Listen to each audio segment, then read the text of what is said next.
Thanks for listening. This is Brian Hurley from Business Performance Improvement. The podcast Lean Six Sigma Bursts are short lessons, comments, Q&A, and insights. If you have a question, send your question through the Anchor app, and we might feature you on a future episode. Or contact me at biz-pi.com. I wanted to talk to you about one of the popular templates we have on our site, SQDC, and how that works. So I want to run through an example because I get a lot of questions about this. We've got a couple different letters that we've lined up on our board. This would be a board you have in your process area as a way to track what's going on day to day. And the cool thing about this tool is that it breaks down into very simple colors. Green, everything's going good. Red, things are in trouble or we didn't meet our goals for the day. So let's look at a couple examples.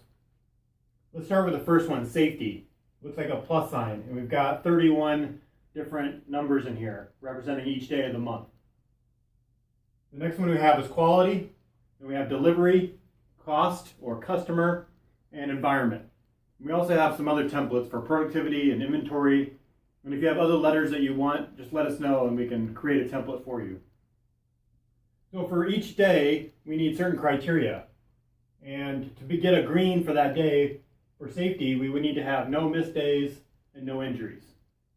To get a green for quality, we would have 5 or less defects and 95% process yield or greater for that day. For delivery, we want to have 100% on-time delivery to customer or full Kanban replenishment at the end of the day. We need to meet both to accomplish their green.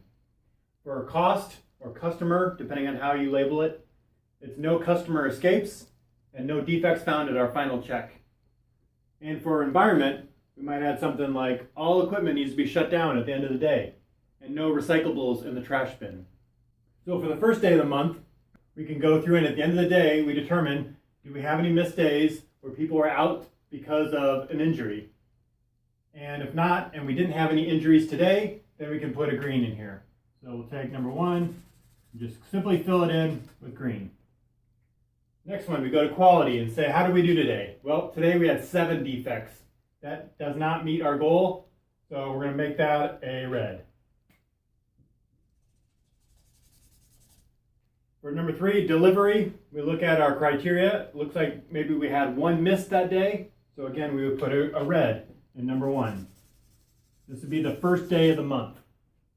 For cost, or customer, do we have any escapes and do we have any defects at final check? If the answer is no, then we can put a green. And for environment, do we shut off all the equipment at the end of the day? And do we have any recyclables in the trash bin? If those were both good, then we could put a green in here. Okay, so the nice thing is at a glance, you can see how things are doing for the first day. It looks like we hit our goals for these 3 days, or these 3 categories, and we missed it for these 2. Now I'm going to fill in a couple of these and come back and let's look at what it looks like as we progress through the month. Okay, we're back. I filled in 7 days of work and filled it out for each of the different assessments. So the first one we looked at was safety. It looks like we have all greens except for 1 day, the 5th day, that was red.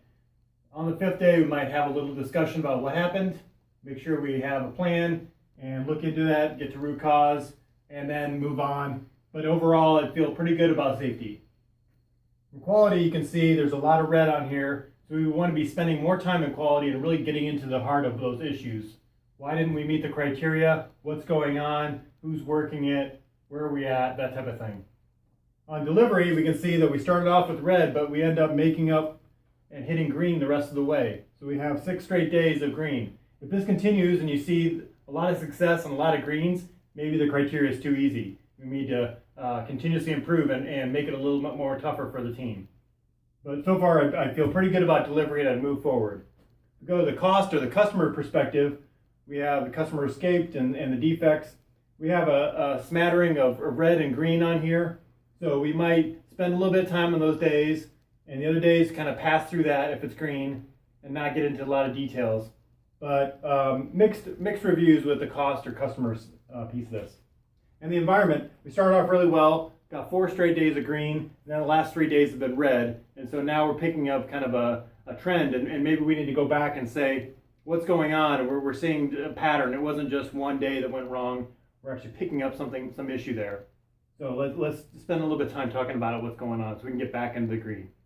So that's the intent with this tool, is at a glance you can look back at this and quickly pick out areas that are going well, or we're struggling a little bit, or we're picking up a trend in recent activity that should be some of our focus area. And so that's the nice thing about this template. Lean6SigmaDefinition.com has a list of glossary items about popular process improvement terms, along with a history of Lean and Six Sigma methods, and key influencers like Dr. Edward Stemming, Henry Ford, Taiichi Ohno, Shigeo Shingo, and many more. You can also learn how to access affordable Lean and Six Sigma training and certification. Visit Lean6SigmaDefinition.com.